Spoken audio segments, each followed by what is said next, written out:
नमस्कार साथियों, मैं मनीष कुमार शर्मा स्वागत करता हूं आपका एक बार फिर यादविंद स्मार्ट क्लासेस पर, जिस पर आप मेरे साथ में साइंस की क्लासेस ले रहे हैं। और इस साइंस की क्लासेस आपके लिए कितना फ़ायदेमंद होने वाली है, ये आपने अगर एग्ज़ाम दिया है तो आपको पता चल चुका होगा, और अगर आप एग्ज़ाम देने वाले हैं तो आपको पता चल जाएगा कि किस प्रकार के क्वेश्चंस आपके लिए एग्ज़ाम में आ रहे हैं और किस प्रकार से हमें उनको सॉल्व करना है और किस प्रकार का यहाँ पे सॉल्यूशन आ रहा है। यानी हम यहाँ पे देख पा रहे हैं कि हमें वो लेवल भी पता चल रहा है कि हमें यहाँ पे ज़्यादा टफ लेवल नहीं पूछ रहा है। और अगर वो ज़्यादा टफ नहीं पूछ रहा है तो भाई ऐसे क्वेश्चन हमें करने ही नहीं है जो कि आपको कहीं ना कहीं एग्जाम से पीछे लेके चले जाएं। तो हमें उन क्वेश्चंस को सॉल्व करना है जो वास्तव में हमारे एग्जाम के लिए फायदेमंद रहने वाले हैं। तो क्लास इसलिए स्टार्ट की गई है। इससे पहले मैंने आपको करंट अफेयर्स की भी क्लास दी है और आपको साइंस की क्लासेस भी मैं प्रोवाइड करता जा रहा हूँ। तो आप यहाँ पे अगर उन क्लासेस को देखते हैं तो आपको यहाँ पे फायदा होगा और आप एग्जाम में कहीं ना कहीं नंबर बहुत अच्छे तरीके से लेके भी आएंगे। आगे बात करते हैं तो भाई अगर आप यहाँ पे देखें कि बेटा मैंने आप लोगों के लिए साइंस की पूरी प्लेलिस्ट बनाकर तैयार की है और इस प्लेलिस्ट में आपके लगभग 60 से ज़्यादा वीडियो हो चुके हैं। और 60 से ज़्यादा वीडियो में मैं आपको हाल फिलहाल के अगर 10 वीडियो की बात करूं तो, क्योंकि आज 10वीं क्लास है, तो 10वीं क्लास की अगर मैं बात करूं तो इन 10 क्लास को अगर आप देख लेते हैं तो मैं ये मानता हूं कि आप यहाँ पे अगर आपकी पहले से तैयारी है और इन क्लासेस को भी देख लिया है तो आप यहाँ पे कहीं ना कहीं 20+ जाने वाले हैं, ये मेरी गारंटी है। बाकी आप करंट अफेयर्स की क्लास देख लें जिसमें मैंने आपको बताया था कि एक अवार्ड आपके लिए बहुत इंपॉर्टेंट बनते हैं अगर आप अवार्ड पर ध्यान देते हैं। और क्योंकि अवार्ड से बहुत सारे क्वेश्चंस फंस रहे हैं। अगर आप लॉरियस अवार्ड की बात करें, अगर आप यहाँ पे अर्जुन अवार्ड की बात करें, अगर आप यहाँ पे परमवीर चक्र की बात करें और यहाँ पे पद्म भूषण की बात करें, पद्म विभूषण की बात करें, पद्मश्री की बात करें, तो इन क्वेश्चन से आपके बहुत सारे क्वेश्चंस मिल जाएंगे। दूसरा मैंने स्पोर्ट्स के बारे में भी बताया था कि अगर आप स्पोर्ट्स की तैयारी स्पोर्ट्स में अगर आप पढ़ लेते हैं जिसमें आपको सबसे ज़्यादा अगर कोई स्पोर्ट्स पर ध्यान देना है तो वो स्पोर्ट्स है आपका जहां पर टेनिस की बात आती है। तो टेनिस में जो ग्रैंड स्लैम होते हैं उन पर ध्यान दे लीजिए, तो आपके लिए वो इंपॉर्टेंट बन जाएंगे। हाँ जी बिल्कुल, गीता देवी और एएसपी हमारे साथ में जुड़ चुके हैं। तो बेटा एक बार शेयर बनता है, आप जुड़ चुके हो तो शेयर कर दीजिए। इसके बाद में हम क्लास को स्टार्ट करेंगे, फिर उसके बाद में आपका पढ़ना रहेगा और आपका कमेंट रहेगा। कमेंट आपको यहाँ पे एक प्रकार से मेरे साथ में जोड़ता है, तो आप जुड़े रहना चाहते हैं तो इस कमेंट पर ध्यान दीजिएगा। आप यहाँ पे सही आंसर भी देने की कोशिश करिएगा। बाकी बेटा हम लोगों की एक एप्लीकेशन है जिसका नाम है बाईएससी एप्लीकेशन। तो आप चाहते हैं कि बाईएससी एप्लीकेशन से जुड़ना चाहते हैं, आप बाईएससी एप्लीकेशन पर पढ़ना चाहते हैं, तो आप इसे पहले इंस्टॉल कीजिए, यहाँ पे डाउनलोड करिए और डाउनलोड करने के बाद जब आप उस पर लॉग इन करते हैं तो आपको यहाँ पे हमारे कोर्सेज दिख जाएंगे। क्योंकि अगर आपको लगता है कि हम आपको अच्छी तरीके से पढ़ा रहे हैं तो बेटा इन क्लासेस से जुड़ना भी आपके लिए फायदेमंद रहेगा। और आप यहाँ पे कोर्स लेंगे तो बेटा एक चीज मैं बता देता हूं कि आपको इतना फायदा हो जाएगा कि आप अगर दूसरी कोचिंग पे जाकर देखते हैं कि 1000, 1500, 2000 रुपए खर्च करने पड़ रहे हैं, वहां पे आपको 100 रुपए में अगर कोई कोर्स मिल रहा है तो मुझे लगता है कि ये ज्यादा फायदेमंद है। वो फायदेमंद इस वजह से है कि आपकी जो स्किल है, जो टीचर पढ़ा रहे हैं वो आपको इतने ईजी वे में पढ़ा रहे हैं, जो एक कंटेंट है वो इतना अच्छा कंटेंट है कि आपको 100 रुपए में यहाँ पे फायदा ही होने वाला है, ये मैं कहना चाहता हूं। तो आप एक बार डाउनलोड करिएगा, इंस्टॉल करिएगा और उसके बाद में यहाँ पे लॉगिन करने के बाद में इन कोर्सेज को देखिएगा। अगर आपको लगता है कि डेमो क्लासेस आप यहाँ पे पड़ी हुई हैं तो डेमो क्लासेस देखने के बाद में आपको लगता है तो आप इन क्लासेस के कोर्सेज को ले सकते हैं। ठीक है, बाकी बढ़ते हैं, हम क्लास को स्टार्ट करते हैं। क्वेश्चन नंबर 1 आपके सामने आ चुका है। क्वेश्चन नंबर 1 आपसे क्या कहता है, इस पर ध्यान दीजिए। अब आपको आंसर बताने हैं। याद रखना, आंसर आप यहाँ पे बताते हैं तो मुझे पता चलता है कि आपका ये टॉपिक जो है वो अच्छा है या फिर नहीं है, या फिर मैंने जो समझा है वो आपको समझ में आया है कि नहीं आया है। ये चीजों पे ध्यान दीजिएगा, इसलिए मैं कहता हूं आंसर दीजिएगा। क्वेश्चन नंबर 1 आपका कहता है धातु और अधातु के बीच में कौन सा बंध होता है। तो आपको भी पता है कि जब हम यहां पे धातु और अधातु की बात करते हैं तो एक तरफ हमारा यहां पे मेटल है और एक तरफ है नॉन मेटल। तो इनके बीच में अगर कोई बॉन्ड बनेगा, अगर इनकी रिएक्शन कराई जाएगी तो कौन सा बॉन्ड बनेगा? क्या वो सह संयोजक बनेगा, क्या वो आयनिक बनेगा, या वो हाइड्रोजन बनेगा, या फिर धात्विक बॉन्ड बनेगा? तो क्या आंसर रहना चाहिए? यहां पे एएसपी ने जो बताया है वो ऑप्शन नंबर ए बताया है। तो बेटा मैं आपको बता दूं कि जब आप यहां पे सहसंयोजक बॉन्ड की बात करते हैं तो याद रखना ये धातु और धातु अधातु के बीच में नहीं होता है बेटा, ये दो अधातुओं के बीच में होता है। किन के बीच में? ये दो नॉन मेटल के बीच में बनने वाला बॉन्ड है सहसंयोजक बंध। ठीक है, जहां पे आप देखते हैं कि दो अधातुएं कार्बन और हाइड्रोजन मिल जाती हैं, तो कार्बन और हाइड्रोजन के बीच में जो बॉन्ड बनता है वो आपका अधातुओं के बीच में बनता है, सहसंयोजक बंध बनता है, कोवलेंट बॉन्ड बनता है। जब हम यहाँ पे आयनिक बंध की बात करते हैं तो बेटा याद रखना, धातु और अधातु के बीच पूछा गया है तो हमारा यही सही हो जाएगा, क्योंकि धातु और अधातु के बीच में जो बॉन्ड बनता है वो आयनिक बनता है, क्योंकि यहाँ पे आयनों का ट्रांसफर होता है। तो अगर आपसे पूछा जाए आयंस का ट्रांसफर किस में होगा भैया, वैद्युत संयोजक बंध या आयनिक बंध में होता है। अब आपके दिमाग में आएगा सर कैसे होता है, बेटा एक चीज समझा, ये है आपका सोडियम और ये है क्लोरीन। तो सोडियम एक प्रकार की धातु है, क्लोरीन आपकी एक प्रकार की अधातु है, और जैसे ही मैं इनकी क्रिया कराऊंगा तो आपका क्या बन जाएगा, NaCl बन जाएगा, जहां पर Na पॉजिटिव बनेगा, Cl नेगेटिव बनेगा। तो यहां पे क्या हुआ है बेटा, धातुओं ने यहां पे इलेक्ट्रॉन खोया है, पॉजिटिव का साइन बताता है कि इसने इलेक्ट्रॉन खोया है, यानी ये धन आवेशित हुआ है, और आपका नेगेटिव साइन बताता है कि इसने इलेक्ट्रॉन ग्रहण किया है, इसलिए ऋणावेशित बनता है। इसलिए यहां जो बॉन्ड बनेगा बेटा कौन सा बनेगा, आयनिक बनेगा, यानी वहां पर बनने वाला आपका बॉन्ड है वैद्युत संयोजक बंध। फिर आपके माइंड में आएगा सर हाइड्रोजन बंध क्यों नहीं बनेगा, बेटा हाइड्रोजन के बीच और अन्य तत्व जो होते हैं, जैसे जैसे हाइड्रोजन के बीच और अन्य तत्वों के बीच में अगर कोई बॉन्ड बनेगा तो वो हाइड्रोजन बॉन्ड कहलाएगा। अब आप कहेंगे सर अन्य तत्व कौन से, हाइड्रोजन के साथ में ऑक्सीजन जुड़ सकता है, आपका नाइट्रोजन जुड़ सकता है, तो ये आपके अन्य तत्व आते हैं। और धात्विक कैसे बनेगा, जब यहाँ पे दो अधातुओं के बीच संयोजक है, तो हम यहाँ पे ये नहीं कह सकते कि दो धातुओं के बीच आपका अधातु यहाँ पे धात्विक बन जाएगा। तो इस प्रकार से मैंने चारों के आपके आंसर बता दिए कि किसके किसके बीच में कौन सा बॉन्ड बनेगा। अगर दो धातु और अधातु पूछा गया है तो बेटा धातु और अधातु के अलावा दो अधातुएं, दो धातुएं या हाइड्रोजन अन्य तत्व, इनके बारे में भी पूछ सकता है। तो मैंने चारों बता दिए और चारों आपके लिए इंपॉर्टेंट बनते हैं क्योंकि एग्जाम में पूछा गया। नेक्स्ट की बात करते हैं, क्वेश्चन नंबर 2 आता है, क्या कहता है, आपसे अगर मैं कहूं कि सूखे पत्ते जब आप गिरते हैं, या सूखे पत्ते गिर जाते हैं, फल गिर जाते हैं, अगर हम किसी पेड़ को हिला देते हैं, पेड़ को जब हिलाएं तो आप देखते हैं कि पत्ते झड़ने लगते हैं, वहां पर जो फल है वो गिरने लग जाता है, वो होता किसकी वजह से है, ये पूछा जा रहा है। आप क्या बताएंगे, क्या वो इनर्शिया की वजह से होता है, क्या वो गुरुत्वाकर्षण की वजह से होता है, क्या वो फ्रिक्शन की वजह से है, क्या वो मोमेंटम की वजह से है। तो यहां पर क्या आंसर होना चाहिए, एएसपी ने बताया है ऑप्शन नंबर बी, लेकिन एएसपी बेटा ये गलत है, क्योंकि आप यहां पे जब पेड़ को हिलाते हैं, आप पेड़ को जब हिलाएंगे तो क्या होगा बेटा, पेड़ जो है वो रेस्ट अवस्था में था, किस में था, रेस्ट अवस्था में था। हमने क्या कर दिया, रेस्ट से उसे मोशन में लाने का प्रयास किया है, क्योंकि पेड़ को जब बहुत तेजी से हिलाया जाएगा वो किस में आ जाएगा, मोशन में आ जाएगा।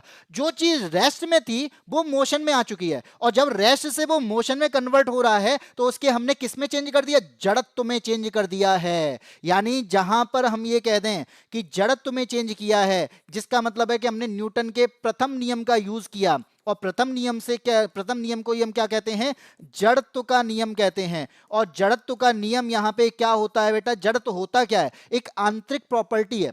मैं अगर सो रहा हूं तो सोते रहना चाहता हूं, मैं जाग रहा हूं तो जागते रहना चाहता हूं, मैं चल रहा हूं तो चलते रहना चाहता हूं, मैं अगर रुका हूं तो रुके रहना चाहता हूं। ये मेरे लिए नहीं है, ये बात है किसी भी ऑब्जेक्ट के लिए। तो कोई भी ऑब्जेक्ट है अगर चल रहा है तो चलते रहना चाहता है, अगर वो रुका है तो वो रुके रहना चाहता है।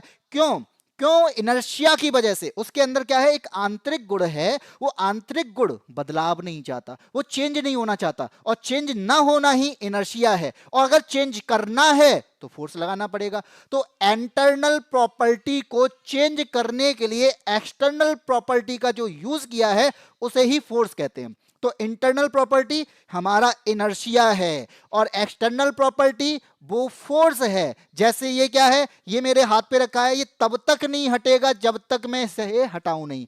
तो जब तक ये नहीं हट रहा है तब तक इनर्शिया है, और मैंने इसे हटा दिया तो मैंने इसके इनर्शिया में बदलाव किया है, इसे कहते हैं फोर्स। ये बात समझ में आ गई। तो आंसर क्या हो जाएगा बेटा, ऑप्शन नंबर ए हो जाएगा। आया समझ। आगे बढ़ते हैं, क्वेश्चन नंबर 3 पे आते हैं। थर्ड कहता है, यहां पे क्या कहता है बेटा, एक है हमारा फेरस सल्फेट, इसके विलयन में अगर लोहे के को निम्नलिखित में से कौन सी धातु विस्थापित करेगी, यानी ऐसा हम इसके अंदर क्या ऐसा मिलाएं जिसकी वजह से लोहा विस्थापित हो जाए। अब आप यहां पे सोचना कि लोहा विस्थापित कब होगा, तो लोहा विस्थापित तब होगा जब उसके साथ में ऐसी धातु कोई क्रियाशील इसके साथ में जुड़ जाएगी। तो यहां पर लोहे से ज्यादा क्रियाशील कौन है, पहले तो सर ये बता दो। तो बेटा मैं एक चीज बताऊं कि यहां पर लोहे से ज्यादा क्रियाशील अगर कोई है, वो कौन है, वो क्रियाशील आपकी एक्टिव कौन है, रिएक्टिव कौन है, तो वो है जिंक। तो इसका आंसर क्या हो जाएगा बेटा, इसका आंसर हो जाएगा जिंक। लेकिन कैसे सर जिंक होगा, जिंक कैसे करेगा, ये लोहे को विस्थापित कैसे करेगा? तो याद रखना, Zn की अगर मैं करा दूं क्रिया किससे, FeSO4 से, तो मैंने क्या बताया, जिंक ज्यादा क्रियाशील है तो ये क्या करेगा, SO4 को अपनी ओर खींच लेगा, तो इसे विस्थापन अवक्रिया भी कहा जाता है। तो ये बन जाएगा ZnSO4 और Fe को बाहर कर देगा, तो इस प्रकार से अवक्रिया बनकर तैयार हो जाएगी। तो लोहे से ज्यादा क्रियाशील कौन, Zn। Zn क्या कर रहा है, लोहे को विस्थापित कर रहा है, और विस्थापित करेगा तो क्या बनेगा, ZnSO4 बन जाएगा। तो थर्ड का आंसर क्या हो जाएगा, ऑप्शन नंबर ए हो जाएगा। ठीक है, नेक्स्ट की बात करते हैं, क्वेश्चन नंबर 4 पे आते हैं। यदि किसी वस्तु का द्रव्यमान है 5 किलोग्राम, क्या है बेटा, द्रव्यमान दे रखा है, आपको यहां पे क्या दिया है, द्रव्यमान दिया है कितना, 5 किलोग्राम, और आपसे पूछा गया है 20 न्यूटन का बल लगा दिया है, तो फोर्स कितना लगा दिया बेटा, 20 न्यूटन का। क्या दे रखा है, टाइम भी दे रखा है, कितना दे रखा है, 4 सेकंड का, और प्रारंभिक वेग दे रखा है यू कितना दे रखा है, 0 मीटर पर सेकंड, और निकालना क्या है बेटा, बी निकालना है, तो बी का हमें पता करा दो। तो ये जो क्वेश्चन है आपसे पूछ रहा है कि आप अंतिम वेग कैसे निकालोगे। सर आप अगर अंतिम वेग निकालना चाहते हैं ना, तो यहां पर मुझे एक बात पता है, क्या, गति के समीकरण का यूज कर लो। गति के समीकरण का यूज करेंगे तो कौन से का करें बेटा, पहले वाले का कर लो, क्या, b बराबर u प्लस ए टी, क्या है बेटा, b बराबर u प्लस ए टी।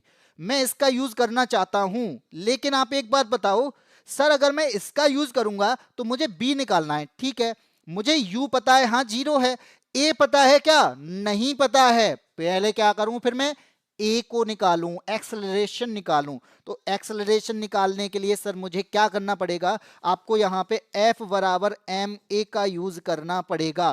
क्यों किया मैंने इसका यूज, क्योंकि मुझे फोर्स दे रखा है, मुझे मास दे रखा है, मुझे एक्सेलरेशन पता करना है। फोर्स कितना है, आप कहेंगे सर 20 है। एम कितना है बेटा, आप बताओगे सर 5 है। ए कितना है, ए तो पता करना है, तो ए की वैल्यू यहां से कितनी हो जाएगी, 5 से इसको काटूंगा तो 4 हो जाएगी, और इस प्रकार से 4 मीटर पर सेकंड स्क्वायर जो आया है वो हमारा एक्सेलरेशन आ गया। बस यही वैल्यू इसमें रख दीजिए। क्या होगा यहां पे, b बराबर 0 प्लस ए और मल्टीप्लाई 4, क्यों, क्योंकि t की वैल्यू भी 4 है। तो इस प्रकार से b की वैल्यू कितनी आ गई बेटा, 16 मीटर पर सेकंड आ गई, और अंतिम वेग हमारा आकार यहां से निकल के आ गया। तो एक बात बताओ, ऐसे क्वेश्चन पूछे जा रहे हैं, गति के समीकरण से क्वेश्चन पूछे जा रहे हैं, आपके प्रतिरोध से क्वेश्चन पूछे जा रहे हैं, आपके यहाँ पे क्रियाशील के बारे में पूछा जा रहा है, बेटा इतने टफ क्वेश्चन नहीं आ रहे हैं अगर आपके यहाँ पर ध्यान दें तो जब यहाँ पर टफ क्वेश्चन नहीं आ रहे हैं तो आप इन चीजों पर फोकस करेंगे तो मुझे लगता है कि आप यहाँ पे क्वेश्चंस को अच्छे तरीके से सॉल्व कर पाएंगे, क्योंकि टफ क्वेश्चन ना आने का मतलब है कि आप इन चीजों पर ध्यान दे लीजिए, क्योंकि आगे जाके आपके जो एग्जाम हो जाएंगे लास्ट टाइम पे थोड़ा सा मैं कहूंगा शायद हो सकता है थोड़ा सा टफ पहुंच सकता है, लेकिन अभी जो आपके एग्जाम चल रहे हैं और आपका अभी में एग्जाम है तो वो आपका अच्छा जाने वाला है, अगर आपने इन जो क्वेश्चंस मैं करा रहा हूं इनकी प्रैक्टिस की है तो।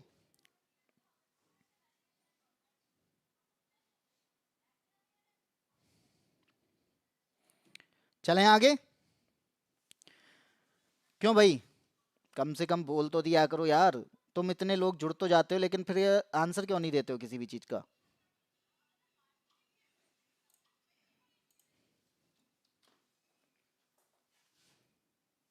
नेक्स्ट बढ़ूं, आगे आता है अगला क्वेश्चन, इसको पढ़ो और इसको आंसर दो, क्या आंसर होगा इसका।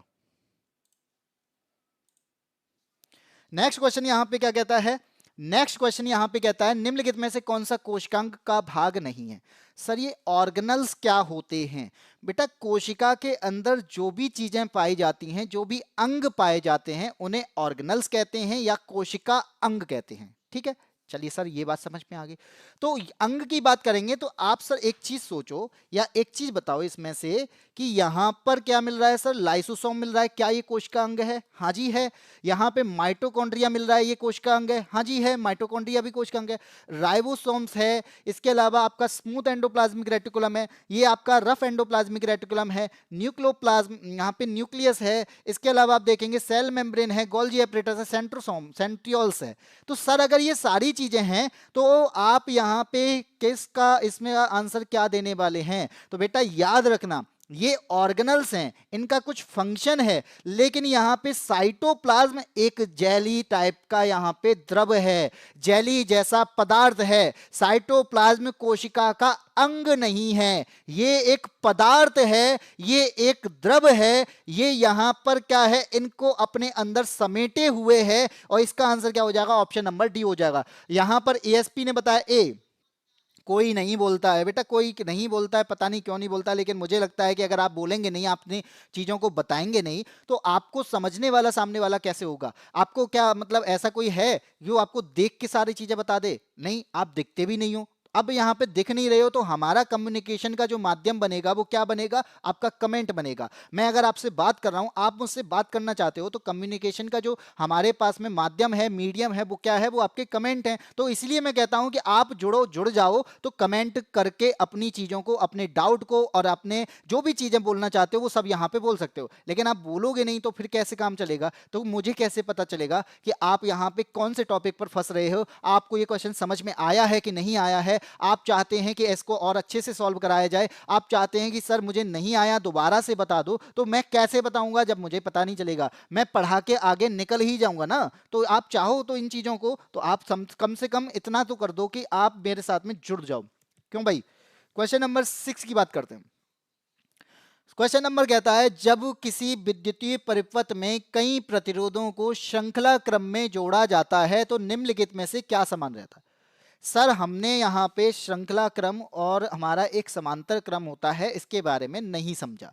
आपको अगर मैं कहूं कि मैंने किसी भी प्रतिरोध को इस प्रकार से जोड़ा है, एक ही वायर में जोड़ा है, ये आपका क्या है? इसे मैं कहूंगा श्रेणी क्रम। हाँ जी सर, ये बात सही है। और अगर मैं यहाँ पे किसी भी वायर में यहाँ पे इस प्रकार से जोड़ता हूं तो ये क्या है? ये आपका होगा समांतर क्रम।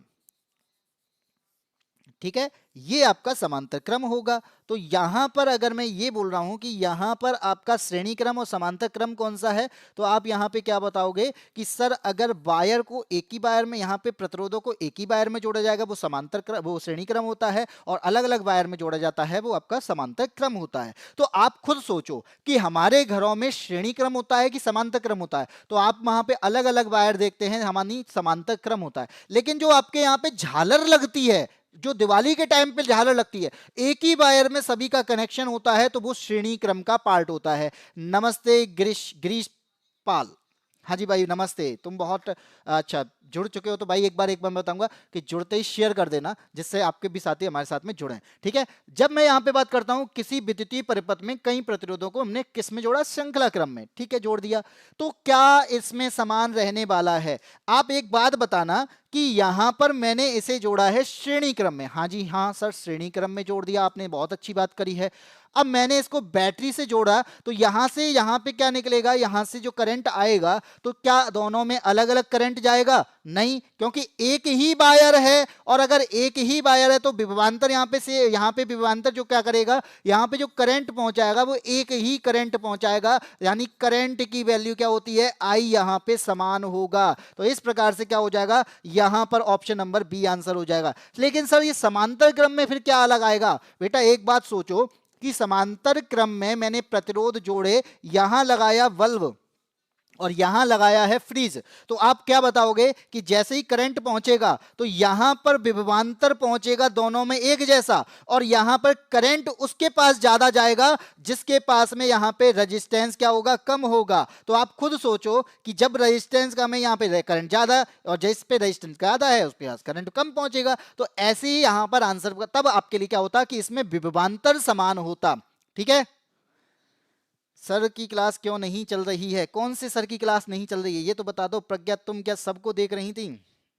गुड आफ्टरनून प्रज्ञा। करंट नहीं, अभी आई हूं सर। अच्छा, एसआई की क्लास क्यों नहीं चल रही है? एसआई की क्लास चलानी है तो आप बता दो ना कि आपको क्या चाहिए। अब भाई एक चीज बताओ, खुद सोचो। मैंने हमेशा बोला है कि जो आप चाहते हैं वो चीजें होंगी, लेकिन आप चाहते क्या हैं वो मुझे कैसा पता चलेगा? जब मुझे लगता ही नहीं है सामने वाला बोल रहा है तो फिर मैं उस चीज को चलाकर क्या करूंगा? अब मैंने ये चीज चलाई जो कि आपके ही कहने से चलाई थी। लोगों ने बोला सर साइंस पढ़ा दो, बहुत टाइम हो गया साइंस पढ़ा दो, मैं जबकि साइंस की क्लासेस नहीं ले रहा था। अब मेरे पास जो टाइम है वो 12 बजे का टाइम है। इस टाइम पे मैंने क्या किया, फिर जो हमारी एसआई की क्लास थी उसको बंद की और मैंने यहाँ पे ग्रुप डी की क्लासेस स्टार्ट कर दी। अब आप बोलोगे नहीं तो आगे की चीजों में बदलाव कैसे होगा? इसलिए कहता हूं बेटा, बदलाव करने के लिए जो चीज चाहते हो, जो चीजें हैं आपके माइंड में, बोल दिया करो। एसआई की बात है तो एसआई की भी क्लास ला दी जाएंगी, बहुत जल्द ही आपकी एसआई की क्लास भी कंटिन्यू कर दी जाएंगी, ठीक है। चलो आगे बढ़ते हैं, क्वेश्चन नंबर 7 पे आते हैं। अब आप अपने दांतों की बात करते हैं। हमारे दांतों का क्षय तब शुरू होता है जब मुंह का जो पीएच लेवल है वो इनमें से कुछ हो जाए। सर एक बात सोचो, एक बात बताओ, क्या बताएं? सर दांतों का एक पार्ट होता है, यानी दांतों का जो ऊपरी सतह होती है उसे क्या कहते हैं? एनेमल कहते हैं। हाँ जी, एनेमल कहते हैं। सर ये एनेमल जो होता है ना, शरीर का सबसे मजबूत पार्ट है। क्या है ये? शरीर का सबसे मजबूत पार्ट है। अगर ये सबसे मजबूत पार्ट है तो ये झल कैसे रहा है, इसका क्षरण कैसे हो रहा है, इसका क्षय कैसे हो रहा है? बेटा कोई भी पार्ट है हमारा शरीर का बना हो, सबसे कठोर पदार्थ से बना हो, लेकिन यहां पे याद रखना, ये क्या करेगा, जब तक यहां पर आपका अम्लीय माध्यम नहीं होगा, अम्लीय माध्यम अगर जैसे ही होगा तो उस टाइम पे क्या हो जाएगा, ये धीरे धीरे अम्ल के साथ में मिलकर आपके दांतों को नुकसान पहुंचाने लगेगा और ये धीरे धीरे क्या कर देगा, उसे धीरे धीरे क्षय कर देगा, संचारित कर देगा, क्षरण कर देगा और आपके आगे की परत जो है वो यहां से क्या हो जाएगी, हटती चली जाएगी, पतली होती चली जाएगी और जिसके बाद आपको हो जाती है सेंसिटिविटी और फिर कहते हैं दांतों में झंझनाहट, आपको ठंडा पानी लगने लग जाता है। वो रीजन क्या होता है, दांतों को संचारित होना। तो दांतों का संचारण कब होगा, जब वहां पर एसिडिक माध्यम हो जाएगा। और एसिडिक माध्यम कब आएगा, जब पीएच की वैल्यू 5.5 से नीचे चली जाएगी। और 5.5 से अगर वो नीचे चली जाएगी तो इसका मतलब है विखनिजीकरण हो जाएगा और विखनिजीकरण हो जाएगा तब आपके दांत जो हैं वो झड़ना स्टार्ट हो जाते हैं, ठीक है। अच्छा एप्लीकेशन पे नहीं चल रही है, एप्लीकेशन का चलिए मैं बात करता हूँ, एप्लीकेशन की भी क्लास आपकी स्टार्ट हो जाएगी। अगर नहीं चल रही है तो मैं इस पे बोल देता हूँ सर से, ठीक है। क्वेश्चन नंबर 8 की बात करता हूँ। क्वेश्चन नंबर 8 क्या कहता है आपसे? एक तितली है, हाँ जी है, फूल से भोजन प्राप्त करती है। किससे प्राप्त कर रही है तितली? फूल से भोजन प्राप्त कर रही है, चलो अच्छी बात है। और एक गिलहरी है वो दाना खाती है। ऐसी स्थिति में दोनों किस प्रकार के जीव कहलाएंगे? तो आप क्या कहोगे, दोनों क्या है, मांसाहारी हैं क्या? क्या दोनों शाकाहारी हैं? तितली परजीवी है और गिलहरी परभक्षी है। और या तितली मांसाहारी है या गिलहरी सर्वाहारी है? तो आप यहां पे क्या बताओगे? सर अगर देखा जाए ना, तितली यहां पर परजीवी तो है लेकिन गिलहरी परभक्षी नहीं है। तितली परजीवी भी इस प्रकार से नहीं है क्योंकि वो डिपेंड है फूल पर और फूल कोई जीव नहीं है।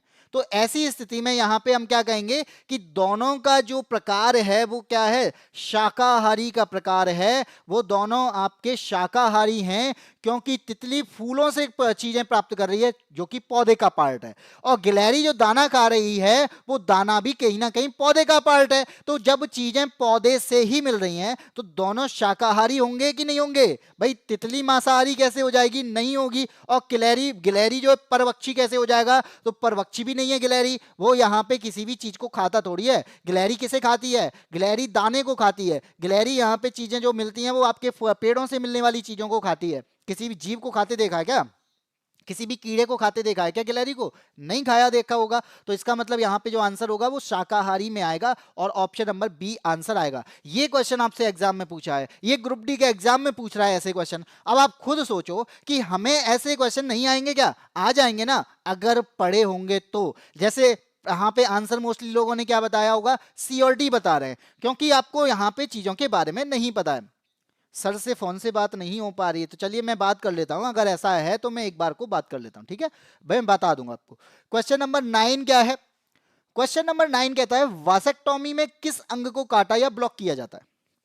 सर सबसे पहले तो वासेक्टोमी होती क्या है?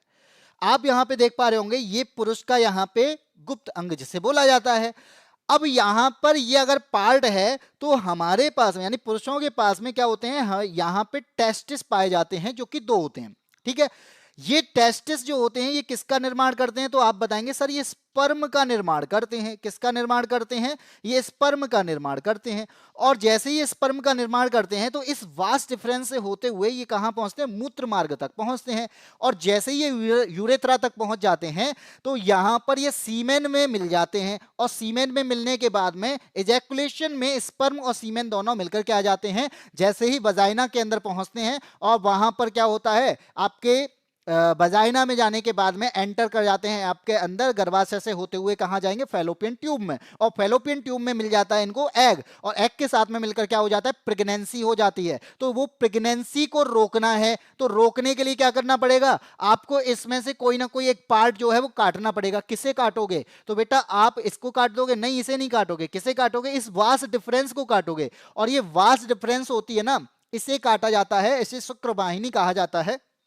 ये बीच से काट दी जाती है, ये ब्लॉक कर दी जाती है, जिससे क्या होगा, आप इजैकुलेशन में सीमेन तो बाहर करोगे लेकिन स्पर्म उसके अंदर नहीं पहुंचता है, क्योंकि स्पर्म का निर्माण होगा तो ये आपका आगे नहीं पहुंच पा रहा है। और जिसकी वजह से क्या होगा, जिसकी वजह से यहां पे प्रेगनेंसी रुक जाएगी, गर्भ का निरोध हो जाएगा। तो आपका आंसर क्या हो जाएगा कि किसको काटा जाएगा, तो मैंने कहा वास डिफरेंस को काटा जाएगा, शुक्र वाहिनी को काटा जाएगा। टेस्टिस नहीं हटाए जाते हैं, मूत्रमार्ग नहीं हटाया जाएगा। अगर मूत्रमार्ग हटा देंगे तो यूरिन बाहर का से निकलेगा। और यहां पर प्रोस्टेट ग्लैंड भी नहीं हटाई जाती है। हटाया क्या जाता है, शुक्र वाहिनी हटाई जाती है, वास डिफरेंस को हटाया जाता है। चलिए आगे बढ़ते हैं, क्वेश्चन नंबर आता है आपका 10।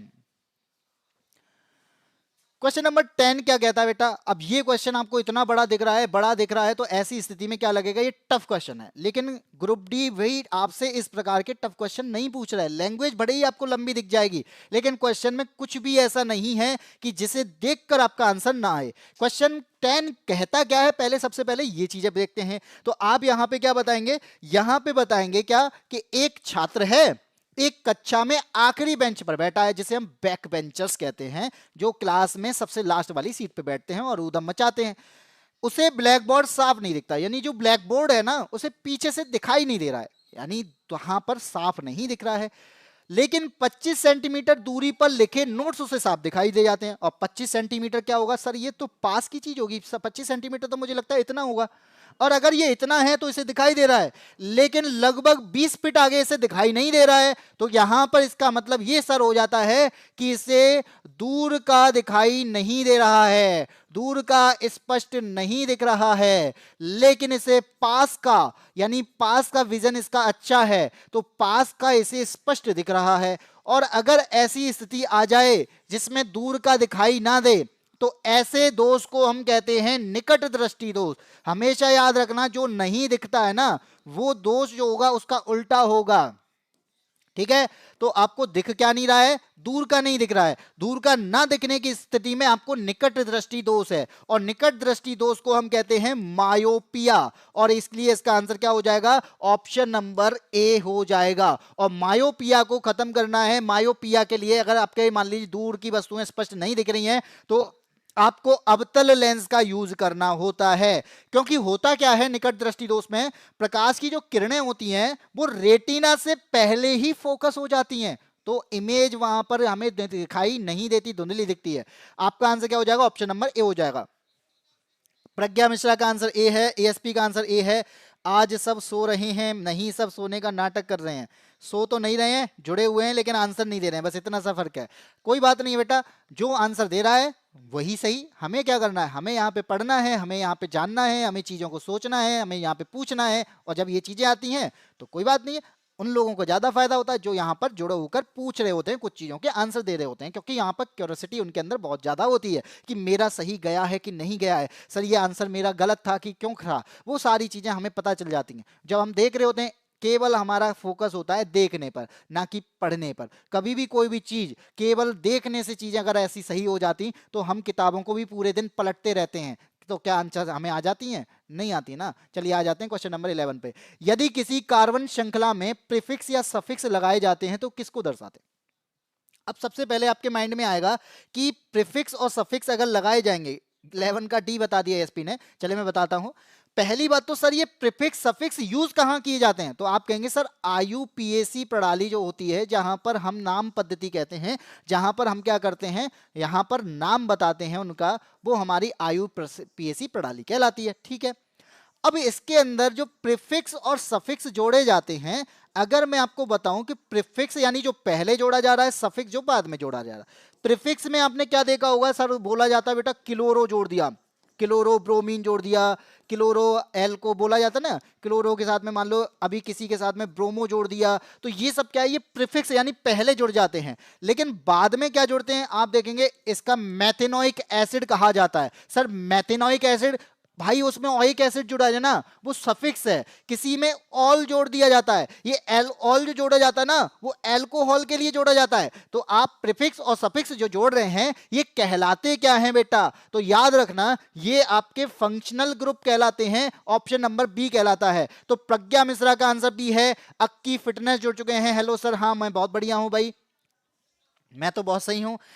हेलो मिश्रा भाई, भैया मिश्रा, अच्छा मिश्रा भाई, भैया नाम से तो मुझे नहीं लगता कि मिश्रा भाई हैं। प्रज्ञा मिश्रा, मुझे लगता है ये तो भाई नहीं, ये बहन है। ठीक है तो बेटा जो आप यहाँ पे कह रहे हो भाई, तो थोड़ा सा देख लो, बाकी का आप अगर आपके दोस्त वोस्त हैं तो आपको पता होगा, क्योंकि मुझे इसका आइडिया नहीं है। चलिए मैंने जो बोला है उसका बुरा भी नहीं मानना है। क्वेश्चन नंबर इसका आंसर हो गया बी। अब आगे बढ़ते हैं, क्वेश्चन नंबर आता है 12। ये क्या कहता है, हमसे कहता है 250 हर्ट्ज यानी 250 हर्ट्ज आवृत्ति वाली तरंग का आवर्तकाल कितना होगा। बेटा आवृत्ति क्या होती है सर, एक सेकंड में जो कंपन होते हैं ना, कंपन की संख्या, मतलब मैं अगर इसको ऐसे करके मार दूं, चिमटा देखा ना, चिमटा बहुत देर तक हिलता रहता, बहुत देर तक हिलता रहता, इसका मतलब क्या है, उसे कहते हैं कंपन। अब उसने एक सेकंड में कितने कंपन किए होंगे, वो होती है उसकी आवृत्ति। और यहां पर एक तरंग का पूरा करने में कितना यहां पे टाइम लिया, वो होता है आपका आवर्तकाल। यहां पे याद रखना, इसके लिए जो फॉर्मूला होता है वो होता है आपका T बराबर 1/F। यहां पर याद ये करना है, कुछ नहीं है, सीधा सीधा आंसर क्या आपको यहाँ पे आपको हर्ट्ज दे रखा है कितना 250, तो वहां पर मैंने लगा दिया 250। अब आप यहां पे इसको सॉल्व करोगे, 250 को अगर सॉल्व करोगे तो टी की वैल्यू कितनी आएगी, खुद सोचो। ये 250 है, पॉइंट लगाया, यहां पे पॉइंट लगाया, जीरो बढ़ा 10 हुआ, फिर जीरो लगाया ये 100 हुआ, तब भी चला जाएगा, नहीं जाएगा, फिर हो गया आपका 1000, और 250 का चौका होता है 1000। तो इस प्रकार से आंसर आ गया 0.004 sorry 0.004 second, option number A. तो क्वेश्चन नंबर 12 का आंसर क्या हो जाएगा बेटा, ए हो जाएगा बेटा, सी नहीं होगा। एएसपी, अक्की और प्रज्ञा गलत है, 25 से काट रहे हो आप, 1/250 कर रहे हो।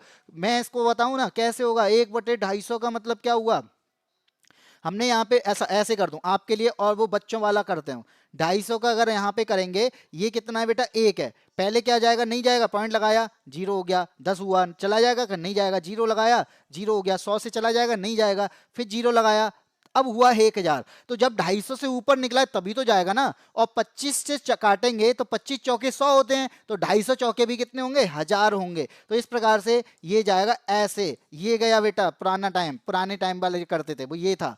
ठीक है, आया समझ के, नहीं आया अब गलत मत करना, इससे इजी तरीके से नहीं बता सकता मैं। आगे क्वेश्चन नंबर आता है आपका अगला, जब हम कुर्सी पर बैठते हैं, देखो ये बैठते हैं भाई साहब किसी कुर्सी पर, न्यूटन जैसे लग रहे हैं, लेकिन ठीक है, यहां पे क्या होता है कि हम जब कुर्सी पर बैठते हैं तो हम क्या है, फोर्स लगाते हैं नीचे की ओर। क्या करते हैं, जैसे हम कुर्सी पर बैठते हैं, हमारी जो बॉडी है वो फोर्स कहां लगा रही होती है, नीचे की ओर लगा रही होती है।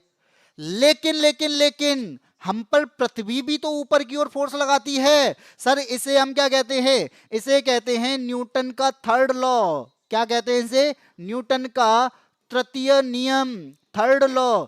और ये थर्ड लॉ क्या कहता है कि एक्शन का रिएक्शन होगा, क्रिया की प्रतिक्रिया होगी। जितना फोर्स मैं दीवार पर लगा रहा हूं उतना फोर्स दीवार भी मुझ पे लगाएगी, जितना फोर्स मैं जमीन पर लगा रहा हूं उतना फोर्स जमीन भी मुझ पे लगाएगी। एक्शन का रिएक्शन, जितनी तेजी से गोली निकल के बाहर गई उतनी तेजी से यहां पे बंदूक भी पीछे हटेगी। एक्शन का रिएक्शन। अब बात आती है कि कुर्सी पर अगर बैठ रहे हो तो ऊपर की ओर जो बल लग रहा है, यानी जो हम तो नीचे लगा रहे हैं, लेकिन जो हम पे फोर्स लग रहा है उसे क्या कहोगे? उसे क्या यहाँ पे भार कहोगे, बल कहोगे, घर्षण बल कहोगे, कि चुंबकीय बल कहोगे, कि अपकेंद्री बल कहोगे? बेटा इसमें से कोई भी पार्ट सही नहीं है, केवल ऑप्शन नंबर ए सही है। भाई एक चीज सोचो, हमारा वजन कैसे पता चलता है? हमने जो फोर्स लगाया नीचे, पृथ्वी ने जितना फोर्स हम पर लगाया उसे वजन कहते हैं, उसे भार कहते हैं। तो जो रिएक्शन का फोर्स है वो भार कहलाता है। वजन का मतलब है कि जितनी तेजी से मैं नीचे की फोर्स लगा रहा हूं उतनी तेजी से मैं जो है यहां पे फोर्स लगेगा। अगर मैं आपको लटका दूं तो लटका देने पर क्या होगा? क्या आप पृथ्वी पर कोई फोर्स लगा रहे हैं? नहीं लगा रहे हैं। तो आपको क्या एहसास होगा कि वजन ही नहीं है मेरे अंदर। तो जब हमारे ग्रेविटी जीरो हो जाती है तो हम ऊपर उड़ रहे होते हैं, उस टाइम पे आपका वजन क्या होता है? उस टाइम पे आपका वजन जीरो होता है। सर वजन बदल रहा है। बेटा वजन इसलिए बदल रहा है कि जितना फोर्स हम लगाएंगे उतना फोर्स हमें वापस मिल ही नहीं रहा है, तो हम फोर्स लगा ही नहीं रहे हैं तो मिलेगा कैसे? इसलिए वजन बदल जाता है। तो यहां भी जो लग रहा है ना रिएक्शन के तौर पर ऊपर की ओर, वो वजन होगा जो कुर्सी पर लगाया गया भार है। ऑप्शन नंबर ए हो जाएगा। यहां पर हमने अभी तक नहीं खेला। क्या नहीं खेला बेटा? जिंदगी से? किसकी जिंदगी से खेलना है? प्रज्ञा, यहां पे आंसर बदलने से कुछ नहीं होता बेटा। सही बात है। सर आप साइड हो जाया करें, दिखता नहीं है। मैं तो साइड में ही होता हूं जब क्लास सब शुरुआत होती है ना, तो शुरुआत में मैं इधर ही खड़ा होता हूं। उसके बाद में जब आपके आंसर आ रहे होते हैं उस टाइम पे मैं उधर हो जाता हूं। ठीक है, क्वेश्चन नंबर आते हैं 14 पे। लो मैं बिल्कुल साइड में हूं। बेटा ये देखो, एक एक यहाँ क्या है, खाना है। खाना जो है, खाना गर्म है। गर्म होने पर जो हमने हमें यहाँ पे क्या होता है, हमें बहुत अच्छा, हमें दूर से खुशबू आ जाती है। दूर से खुशबू आती क्यों है? जब हम भोजन को गर्म करते हैं या भोजन गर्म गर्म गर्म बन रहा होता है तो हम पहले से ही बता दें बेटा उसके यहाँ गाजर का हलवा बन रहा है, मुझे लगता है पड़ोसियों के यहाँ पे सूजी का हलवा बन रहा है। ऐसी चीजें जो कैसे पता चलती हैं, ये ही पूछा जा रहा है। भोजन जब गर्म होता है तो उसकी गंध जो होती है ना दूर दूर तक क्यों फैल जाती है? हमें पड़ोसी के घर में बन रहे खाने का पता कैसे चल जाता है कि उसके घर आज क्या बन रहा है? बैगन की सब्जी बन रही है कि वहां पर और कुछ बन रहा है? ये सारी चीजें कैसे पता चलती हैं? क्योंकि आपको पता होना चाहिए जब हम भोजन को गर्म करते हैं। सर अक्की ने आंसर दे दिया सी। चले मैं आपको बता दूं कि यहां पे क्या होता है बेटा, भोजन को जब गर्म किया जाता है तो गर्म करने पर उसके अंदर से क्या निकलेगी? सर ऊष्मा निकलेगी। ये भाप के रूप में जो निकल रहा है ना, इसे हम ऊष्मा कहते हैं। अब ये गर्म है, हाँ जी गर्म है। तो गर्म है तो क्या होगा बेटा? कणों की गति बढ़ जाएगी। गतिज ऊर्जा बढ़ जाती है किसकी? पार्टिकल्स की। क्योंकि ये जो है ना पार्टिकल्स के साथ में भी तो मिलेंगे, क्योंकि यहां होते हैं पार्टिकल कणों के पास में, यहां पे आपका वायु के पार्टिकल होते हैं। और वायु के जो पार्टिकल होते हैं ना वो गर्म चीज से मिलके यानी बाष्प से जैसे ही उसके पास में टच में आते हैं ना तो इनका वाइब्रेशन बढ़ जाता है। और जब ये वाइब्रेशन बढ़ जाता है ना तो होता क्या है? ऊष्मा बहुत तेजी से निकलती है, ऊष्मा बहुत तेजी से आगे बढ़ती है, कणों से मिलती है, और कण यहां पर क्या करते हैं? हाई कंसंट्रेशन से लो कंसंट्रेशन की ओर गति करने लग जाते हैं। सर ये गति, यहां पे गंध क्यों फैली है? गंध इसलिए फैली है क्योंकि आप एक बार बताओ, ये है आपका हाई कंसंट्रेशन, उच्च सांद्रता, हाई सांद्रता। अब यहां पे है निम्न सांद्रता, तो हाई से निम्न की ओर अगर जाएगा तो याद रखना इसे क्या कहा जाता है? तो इसे कहते हैं विसरण। इस वाले को हम क्या कहते हैं? विसरण कहते हैं। अब बता दीजिए होगा क्या? यहां पे मैंने बताया कि कणों की गति बढ़ी है, तो भोजन के कणों की गति बढ़ती है या भोजन में गैस बनती है या तापमान भोजन के भार को बढ़ा देगा या हवा का दबाव कम हो जाएगा? तो आप क्या बताओगे? ऑप्शन नंबर बी बताएंगे कि यहां पे क्या है? कणों की गति बढ़ जाती है। और जब कणों की गति बढ़ जाती है तो गंध जो है वो फैलने लग जाती है। किस कारण से फैलती है? विसरण के कारण फैलती है। कण जहां पर बहुत तेजी से वाइब्रेट करते हैं और आपका हाई कंसंट्रेशन से लो कंसंट्रेशन की ओर यहां पे गति होने लगती है, तो दूर बैठे व्यक्ति को भी गंध पता चल जाती है। इसलिए आंसर क्या हो जाएगा? ऑप्शन नंबर बी हो जाएगा। चलिए कोई बात नहीं है, मेरा ना हो बस। क्या नहीं हो? अरे क्या नहीं होना चाहिए ये तो बता दो। हो ना हो वो तो ठीक है, लेकिन क्या? चलो आगे बढ़ते हैं, क्वेश्चन नंबर 15 पे आते हैं। एक क्वेश्चन ये बताओ, ये पूछा गया संयोजकता बता दो, किसी की वैलेंसी कितनी होती है, +2 किसकी है? अब संयोजकता बताओगे कैसे सर? ये क्वेश्चन उसने पूछा, मुझे लगा बहुत इजी क्वेश्चन था, लेकिन बताएं कैसे हम उसे? अब यहां पे याद रखना क्या बताना है सर? संयोजकता हमेशा डिपेंड करती है कि कितना यहां पर उसके बाहरी इलेक्ट्रॉनिक विन्यास में कितने इलेक्ट्रॉनों को इसने पाया है या कितने इलेक्ट्रॉनों को इसने खोया है। आप एक बात बताओ, हाइड्रोजन के पास परमाणु क्रमांक कितना होता है? मैं यही लिख देता हूं सब।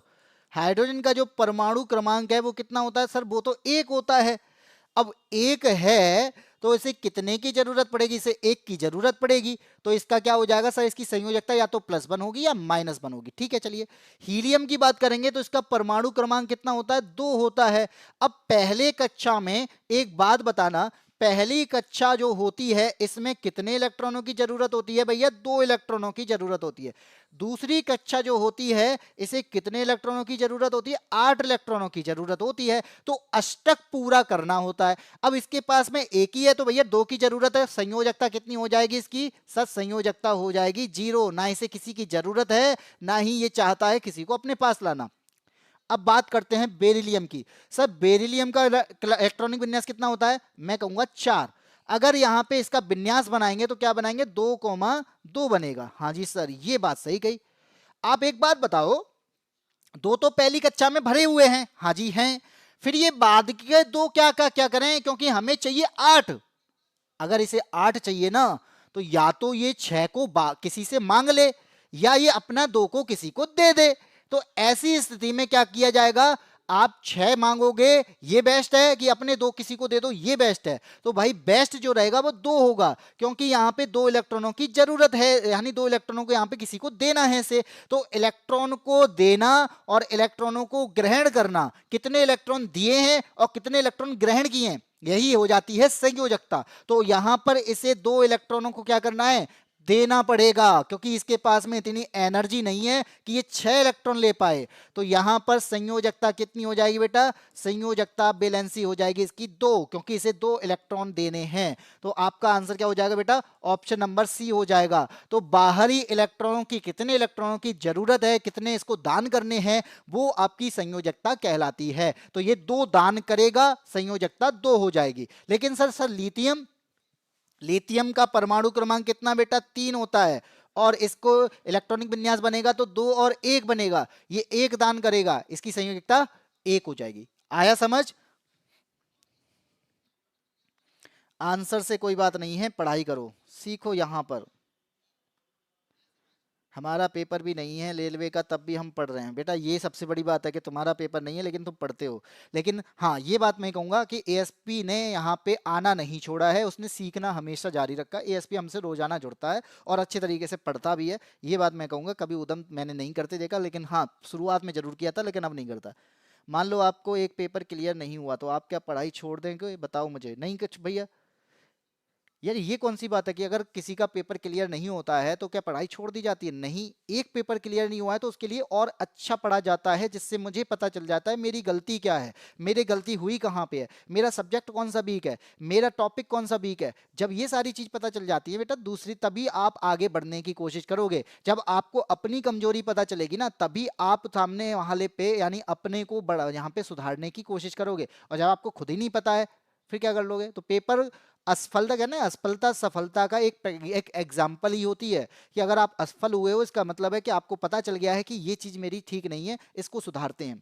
तब वहां पर आपकी चीजें सही होती हैं आगे जाके। कोई एक बार में जाके अंबानी नहीं बनता है, एक बार में जाके अंबानी नहीं बनता बेटा। अंबानी बनने के लिए ना बहुत पापड़ बेलने पड़ते हैं, यानी कितनी बार असफल होना पड़ेगा। अब ये नहीं है कि कोई एक अंबानी बन गया है तो अब कोई अंबानी नहीं बन पाएगा, ऐसा भी नहीं होता है। लोग बनते हैं और भी बन रहे हैं, धीरे धीरे अपना ग्रो कर रहे हैं। वो उसने जितना टाइम लिया उतना टाइम दूसरा ले लेगा, वो उस जगह पे पहुंच जाएगा। ऐसी स्थिति आती है। क्वेश्चन नंबर आता है 16। अवतल दर्पण में जब वस्तु को धन, धन तो नहीं होगा, ध्रुव होगा ये, ठीक है, ये है ध्रुव, ध्रुव और फोकस के बीच रखा जाता है तो उसका प्रतिबिंब कहां बनेगा? सर पहली बात तो हमें यही नहीं पता है कि दर्पण आपका अवतल कैसा होता है। बेटा यहां पे लिखा है आपका ये अवतल दर्पण है। ये सर कैसे बताया? ये जो पीछे की साइड है ना, इस पीछे की साइड में हमने पॉलिश कर दी है तब जाके अवतल बना है। अगर सर हम आगे की साइड कर देते तो बेटा आगे की साइड होती तो ये से बन जाता उत्तल दर्पण। तो उत्तल दर्पण कब बनेगा? जब यहाँ पे अंदर की साइड में पॉलिश की जाए। और अवतल कब बनेगा? जब बाहर की साइड में पॉलिश की जाए। फिर क्या कहता है कि वस्तु को ना कहां रखा है? ध्रुव और फोकस के बीच में रखा है। बेटा ये है आपका ध्रुव, इसे कहते हैं ध्रुव और इसे कहते हैं फोकस। तो ध्रुव और फोकस के बीच में जब वस्तु को रखा जाता है तो यहां पर जो प्रतिबिंब बनता है वो आप देख पा रहे होगे कैसा बनता है बेटा, बड़ा बना है। वस्तु इतनी सी है और बड़ा बना है, यानी यहां पे क्या बनेगा बेटा, बड़ा प्रतिबिंब बनेगा। दूसरा, ये दर्पण के आगे बन रहा है कि पीछे बन रहा है? सर ये दर्पण के पीछे बनता है, और अगर ये दर्पण के पीछे बना है तो कैसा बना है? सर कहेंगे सीधा बना है। और सीधा प्रतिबिंब कैसा होता है बेटा? आभासी होता है। तो सीधा, आभासी और बड़ा प्रतिबिंब बनता है जब हम यहां पे फोकस और पोल के बीच में यहां पे किसी को रखते हैं। तो यहां पर आंसर क्या हो जाएगा बेटा? आंसर हो जाएगा आपका फोकस के पीछे नहीं भाई, वक्रता केंद्र पर नहीं भाई, दर्पण के पीछे बना है, इसलिए ऑप्शन नंबर सी हो जाएगा। तो बताओ कितनों का ऑप्शन नंबर सी है यहां पे? यहां बताया है प्रज्ञा मिश्रा ने, 16 का नहीं पता है। अब प्रज्ञा मिश्रा, बी कैसे आंसर आ गया? सी के बाद सीधा बी। बेटा याद रखना, जब भी अवतल दर्पण की अगर मैं बात करूंगा तो अवतल दर्पण की, चलिए मैं बात करता हूं, तो ये अवतल दर्पण का ये पार्ट है। तो यहां पर क्या होगा? तो यहां पे क्या होगा? यहां पे जब सेंटर ऑफ कर्वेचर है, इस पे कोई वस्तु रखी है तो इतनी ही बड़ी बनेगी। दूसरा क्या होगा? यहां पर बड़ी उतनी बनेगी और उल्टी बनेगी। तो वक्रता केंद्र तो आंसर नहीं होगा, दर्पण के पीछे ही होगा। ठीक है, आगे बढ़ते हैं। क्वेश्चन नंबर आता है 17। जीरो अपशिष्ट के अंतर्गत क्या शामिल होता है? जीरो अपशिष्ट के अंतर्गत क्या शामिल होता है, यानी जीरो वेस्टेज किससे होगी? जीरो वेस्टेज का मतलब है कि जहां पर कोई भी कचरा ना मिले। सर कचरा का उत्पादन ना हो उसे हम जीरो वेस्टेज कहेंगे। अगर ना हो तो अच्छा है, अगर हो भी गया तो कम हो जाए, ऐसे को जीरो वेस्टेज कहा जाता है। तो आप बताओ, प्लास्टिक डिस्पोजल जो प्लेट होती हैं, जो आपको दावत खाने जाते हो ना कहीं पर भी, तो वहां पे प्लास्टिक की प्लेट हमें दी जाती है। तो क्या प्लास्टिक की प्लेट कचरा नहीं करेगी? भैया करेगी, करेगी, बहुत ज्यादा करेगी। तो ये आपका डिस्पोजल क्या शामिल हो जाएगा? नहीं होगा, अपशिष्ट नहीं है ये, यहां पे जीरो अपशिष्ट नहीं है। केले का पत्ता और पुनः उपयोग योग्य प्लेट, भैया केले का पत्ता जो होता है ना, हाँ जी होता है। तो हम वहां पे केले के पत्ते का अगर मान लीजिए यूज भी ना करें तो ये धीरे धीरे धीरे करके खाद बन जाएगा, मिट्टी में मिल जाएगा, और मिट्टी में मिल गया तो एक कंपोस्ट बन जाएगा, और यहाँ पे क्या होगा? यहाँ पे अच्छी कृषि हो जाएगी। इसका मतलब है ये हमारा एक बार को हो सकता है। दूसरा, सर इससे प्लेट बना लेते हैं, हम इस पर खाना खाते हैं और इसे धोकर दोबारा भी यूज कर सकते हैं। वाह, ये बात सही है। तो जिसका पुनः उपयोग किया जा सके, केले का पत्ता है, वो आप यहाँ पे खाद के रूप में भी बना सकते हैं, इसे प्लेट के रूप में भी यूज कर सकते हैं। ये रीयूजेबल पार्ट है, इससे कचरा कम होता है, या फिर ये धीरे धीरे खुद को समाप्त कर लेता है, विघटित हो जाता है, और विघटित हो गया तो खाद बन जाएगा, और बहुत ही अच्छा आंसर हो जाएगा ऑप्शन नंबर बी। ठीक है भैया, अगर एक बार इस्तेमाल कर लेंगे तो बेटा एक बार इस्तेमाल करने के बाद उसे फेंकोगे, कचरा हो जाएगा। थर्माकोल का, भाई थर्माकोल की प्लेट बनाते हैं, ये भी कचरा ही होता है। तो आंसर हो जाएगा बी। अक्की का आंसर, एएसपी का आंसर, प्रज्ञा का आंसर, सबका आंसर आ चुका है और बहुत ही सही आंसर दे दिया है। जीरो वेस्टेज जो होती है वो केले का पत्ता, पुनः उपयोग योग्य प्लेट जो होती है उनके साथ में होती है। नेक्स्ट बढ़ते हैं, क्वेश्चन नंबर 18 क्या कहता है? जैव निम्नीकरण का, ये भी एक सेम जैसा ही क्वेश्चन है। देखो एक ही पेपर में सेम क्वेश्चन पूछे गए हैं, एक पूछा है जीरो वेस्टेज और एक पूछ लिया है उसने जैव निम्नीकरण। बताओ, सेम टॉपिक सेम क्वेश्चन, फर्क क्या है? बस वहां पे जीरो वेस्टेज के रूप में उसने पूछा है, लैंग्वेज चेंज करके उसने जैव निम्नीकरण पूछ लिया है। जैव निम्नीकरण भी क्या होता है भैया? जिसका विघटन हो जाए, जो विघटित हो जाए, वो जैव निम्नीकरण है। जहां पर केले का पत्ता था तो केले का पत्ता विघटन हो जाएगा, केले का पत्ता यहां पे धीरे धीरे विघटित होने के बाद में कंपोस्ट बन जाएगा, तो वो तो ही है। अब बात करते हैं निम्नीकरण का उदाहरण कौन सा इनमें से नहीं है। एक बात बताओ, कागज यहां पे एक प्रकार से कागज क्या हो जाएगा भैया? विघटित हो जाएगा, कुछ टाइम तक ये रहता है, धीरे धीरे ये इसका विघटन हो जाता है, इस पे पानी पड़ जाएगा, गायब हो जाएगा, पता ही नहीं चलेगा इसका। तो ए यहां पे क्या हो जाएगा? ए हमारा यहां पे सही है, लेकिन हमें तो पता करना नहीं है। तो बताओ कौन सा नहीं होगा? सब्जियों के छिलके, सब्जियों के छिलके भी सर जैव निम्नीकरण होते हैं, इनका भी विघटन हो जाता है। क्या प्लास्टिक का विघटन हो जाता है? यहां पर याद रखना, प्लास्टिक का विघटन नहीं होता है, इसलिए तो कहा जाता है सिंगल यूज प्लास्टिक को खत्म करना है, प्लास्टिक को बैन करना है। इसलिए ऑप्शन नंबर सी यहां पे आंसर हो जाएगा। अक्की भाई पढ़ लो, प्रज्ञा मिश्रा कह रही है पढ़ लो तो बेटा। अक्की भाई कितना रिक्वेस्ट कर रहे हैं ये लोग, बताओ। इतनी रिक्वेस्ट तो मैं नहीं कर रहा जितनी रिक्वेस्ट रोकने के लिए ये लोग कर रहे हैं। मुझे ये ज्यादा बेटर लगा आप लोगों से। भाई आप लोग कम से कम नेम, लोग किसका नेम किसका लेना है? हम क्वेश्चन पर ध्यान नहीं दिए थे। हाँ तुम्हारा ध्यान अब प्रज्ञा पे होगा ना, क्वेश्चन पे ध्यान नहीं दिए थे। क्वेश्चन नंबर 19, हमसे बोला है प्रोपेनॉन जो होता है वो कौन से क्रियात्मक समूह में पाया जाता है। अब बताओ कौन सा क्रियात्मक समूह पाया जाएगा प्रोपेनॉन के लिए। पहली बात तो प्रोपेनॉन का स्ट्रक्चर आपको यहाँ पे दिखाई दे रहा है, इस प्रकार से होता है। सर अगर यहाँ पे बोला जाए, यहाँ पर अगर बोला जाए जो प्रोपेनॉन होता है इसका फॉर्मूला क्या होता है, तो सर अगर वहां देखेंगे तो क्या बन जाएगा, CH3 बनेगा। हाँ जी सर, बिल्कुल बनेगा। इसके साथ C डबल बॉन्ड O है तो सर CO बन जाएगा और CH3 बन जाएगा। ये होता है प्रोपेनॉन का फॉर्मूला। इसी को हम क्या कहते हैं, इसी को कहते हैं एसीटोन। सर बिल्कुल सही बात है। एक बात सोचो, इसके पास में क्या जुड़ा है लास्ट में, सर ओन जुड़ा है। ये ओन जो है ना, ये इसका सफिक्स है। और अगर ये सफिक्स है तो कहीं ना कहीं सर सफिक्स ना तो अल्कोहल में दिख रहा है, ना कार्बोक्सिलिक में दिख रहा है, ना एस्टर में दिख रहा है, कीटोन में दिख रहा है। कीटोन में ओन लगा है, ठीक है। तो इसका मतलब है कीटोन का ही ये फंक्शनल ग्रुप है, एक कीटोन के अंदर आएगा और इसका फॉर्मूला CH3COCH3 होता है। इसका जो यहाँ पे फंक्शनल ग्रुप होता है वो C डबल बॉन्ड O होता है, ठीक है। हाँ बेटा ये देख लो, अक्की वैसे तुम रुक नहीं रहे थे, जैसे ही यहाँ पे मैंने रोकने की बात की प्रज्ञा ने रोक लिया, तुरंत ही उसकी आईडी पूछने लगी। बेटा आईडी क्या है, तुम आईडी बता दो, ठीक है। बात करने के लिए तुम्हें यहाँ मौका मिल तो रहा है, यहाँ तक ही रहो बस। क्वेश्चन नंबर 21 की बात करते हैं। क्वेश्चन नंबर यहाँ पे 20 कहता है बेकिंग सोडा का निर्माण करना है। किसका निर्माण करना है, baking soda. Sir baking soda तो बेटा इतना बार पूछा जा रहा है इस एग्जाम में, इस ग्रुप डी ने तो कम से कम जितने पेपर हुए हैं हर दूसरी शिफ्ट में ये पूछ लिया उसने। बेकिंग सोडा का फॉर्मूला क्या होता है, बेकिंग सोडा किससे बना होता है, बेकिंग सोडा का नाम क्या है, ये ऐसे क्वेश्चन पूछ रहा है। बेकिंग सोडा बनाने के लिए कौन सा रिएक्शन करनी होती है, तो वो अवक्षेपण क्रिया होती है। तो आपके ये क्वेश्चन यहां पे पूछ रहा है, ठीक है।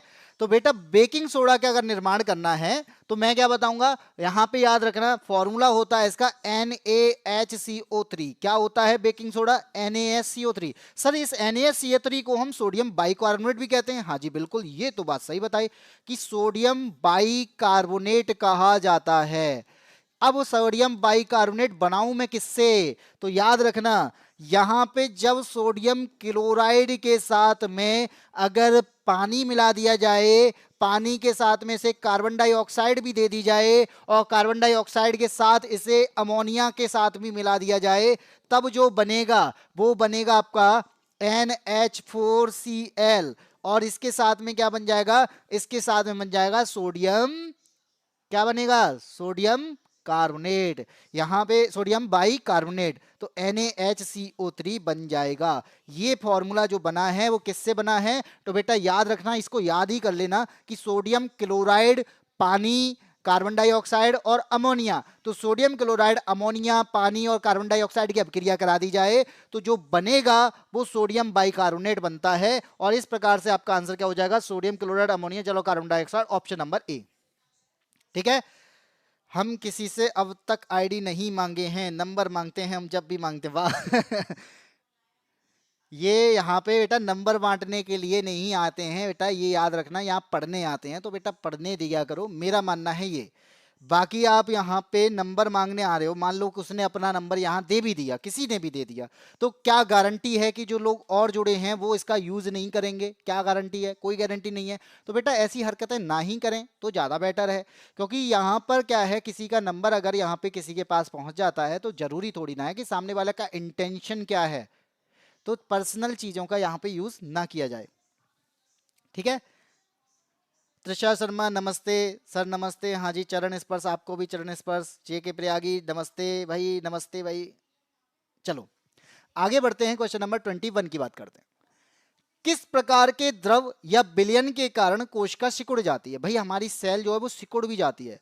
अब सिकुड़ती क्यों है, इसका मतलब ये है कि सिकुड़ने का कारण होगा कि जल की कोई गति होगी उसके अंदर से जल बाहर निकल गया होगा। और सर जो जल बाहर निकलता है ना, वो जल वाला जो पार्ट होता है उसे ऑस्मोसिस कहा जाता है। क्या कहा जाता है, ऑस्मोसिस कहा जाता है, इसे परासरण कहा जाता है। और यहां पे परासरण का मतलब है कि जल जो है वो बाहर निकल गया।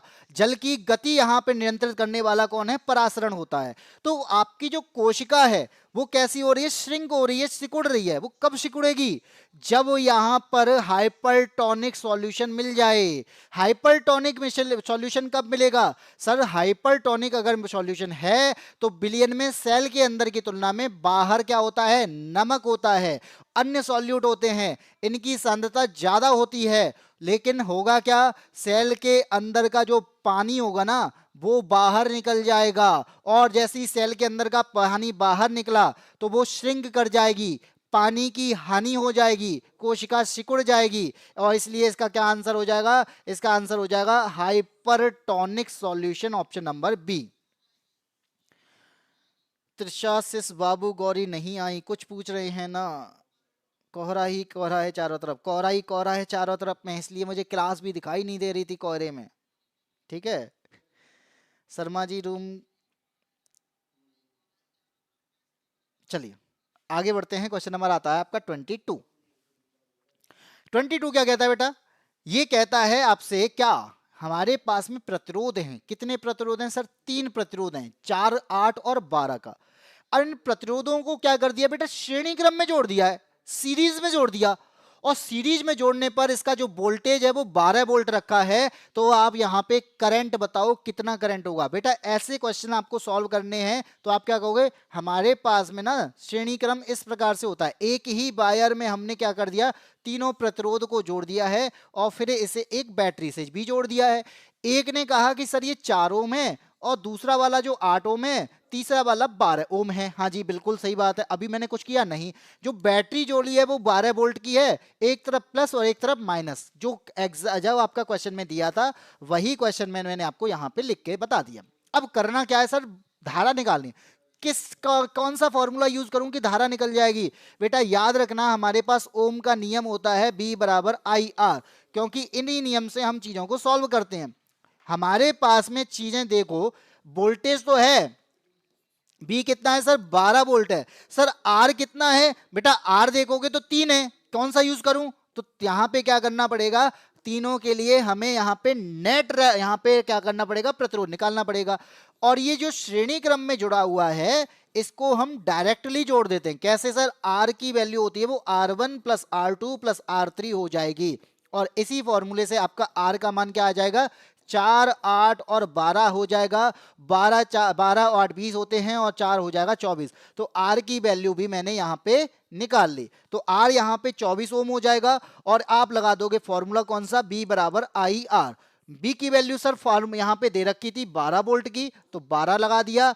आई की वैल्यू निकालनी है, आर की वैल्यू मैंने यहां से पता कर ली है, तो 24 ओम यहां पे हो जाएगा। तो आई की वैल्यू क्या हो जाएगी सर, यहां पे क्रॉस मल्टीप्लाई 12/24 हो जाएगी, और 12/24 सर 1/2 होता है, और आई की वैल्यू हो जाएगी आपकी 0.5।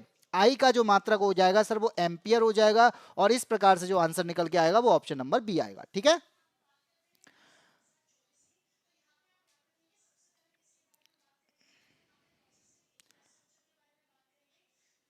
चले ये बात समझ में आ गई। यहां पे क्या था, 3 प्रतिरोध थे, तीनों को श्रेणी क्रम में जोड़ा है, श्रेणी क्रम में टोटल प्रतिरोध निकाला, वो तीनों को एक साथ जोड़ के निकाल देते हैं। फिर हमें यहाँ पे बी पता था, आर पता कर लिया, आई निकालना है, बी बराबर IR फॉर्मूला लगा दिया जो कि ओम का नियम कहलाता है। सारी चीजें रख दी, आई की वैल्यू निकल आई 0.5 निकल आई। बी आंसर आ चुका है त्रिशा शर्मा का, और इसके अलावा किसी का आंसर नहीं आया है। मेरा सही है वो, हाँ तुम्हारा सही होगा। कमांडो जुड़ गए भाई, जय हिंद जय भारत। कमांडो बॉर्डर बॉर्डर की देख, सिक्योरिटी देखो यहाँ कैसे आगे तुम भाई, फिजिक्स का क्या करोगे, वहां पे चीजों को ध्यान दो। चलो आगे बढ़ते हैं, क्वेश्चन नंबर आता है 23। 23 क्या कहता है, गोली दर्पण है। हाँ जी सर गोली दर्पण, सर गोली दर्पण क्या होता है, एक होता है अवतल दर्पण, एक होता है उत्तल दर्पण, यानी आपके पूरे गोले का एक भाग जो बनता है उसे दर्पण, यहाँ पे गोली दर्पण कहते हैं। सर दर्पण कब बनेगा, जब उस पे पॉलिश कर देंगे, एक साइड पॉलिश कर दोगे दर्पण बन जाएगा। कहता है मुख्य अक्ष के संबंध में निम्नलिखित में से कौन सा कथन सही है। तो वहां पर आप देखें, वैसे मैंने बनाया हुआ है लेकिन फिर भी क्या है, ये मैंने बना दिया। आप जब मुख्य अक्ष को देखेंगे, इसे मुख्य अक्ष कहते हैं। यहां पर इस मिरर के बीच का पार्ट पोल कहलाता है। यहां पर इसके पास में फोकस होता है और फोकस से दुगना होता है सेंटर ऑफ कर्वेचर। तो सी एफ पी मुख्य अक्ष पर ही होते हैं। ये बात इसने पूछी थी, वो बता दो। वक्रता, त्रिज्या और पोल दोनों मुख्य अक्ष पर स्थित हैं। हाँ जी, वक्रता, त्रिज्या और पोल दोनों मुख्य अक्ष पर स्थित हैं, ये बात सही है। बी कहता है केवल पोल मुख्य अक्ष पर स्थित है। केवल पोल नहीं है, हमारे पास में फोकस भी है, सेंटर ऑफ कर्वेचर भी है। बी गलत हो गया। केवल वक्रता, त्रिज्या नहीं है, केवल भी नहीं, ना तो पोल ना ही भैया, ऐसा कुछ भी नहीं है। हमारे पास तीनों जो चीजें हैं ना, वो हमारी मुख्य अक्ष पर स्थित हैं, इसलिए ऑप्शन नंबर ए हो जाएगा। कितनों ने दिया है? मुंह क्यों बना रहे हो? ओके, अब जाऊं मैं किस चीज के लिए, कहां जाना है? जेके प्रयागी। ऐसा क्या है, तो आते हो शकल दिखाने आते हो क्या? बस कि बस आते हैं, चलो सर हो गया, मैं देख लिया आपको, जा रहा हूं मैं। क्यों गलत हो गया? हो ही जाएगा गलत। आगे बढ़ते हैं, क्वेश्चन नंबर 24। ध्यान से देखोगे क्वेश्चन को तभी तो समझ में आएगा, जब देखा ही नहीं है। क्वेश्चन को देखोगे बेटा, यहाँ पे याद रखना, क्वेश्चन देखना है। फिर क्या करूं? धावन सोडा बनाने के लिए निम्नलिखित में से किस यौगिक को गर्म किया जाता है? बेटा धावन सोडा, सर धावन सोडा का फॉर्मूला बता दो पहले तो, तब हम उसे बनाएंगे। बेटा मुंह बनाने की बात नहीं है, यहाँ पे धावन सोडा बनाना है, ठीक है? मुंह नहीं बनाना है, मुंह मत बनाओ। धावन सोडा है, यहाँ पे क्या है? Na2CO3 और 10H2O होता है।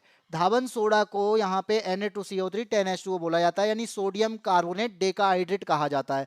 यहाँ पर ऑप्शन क्या हो जाएगा? अब बताओ क्या होगा? सबसे पहले याद रखना कि जब हम सोडियम कार्बोनेट को, किसको? सोडियम कार्बोनेट नहीं, सोडियम बाइकार्बोनेट को, यानी NaHCO3 को गर्म करते हैं, इसे क्या कर दिया है? गर्म कर दिया है। और गर्म करने पर जो बनेगा वो क्या बनेगा? Na2CO3 बनेगा।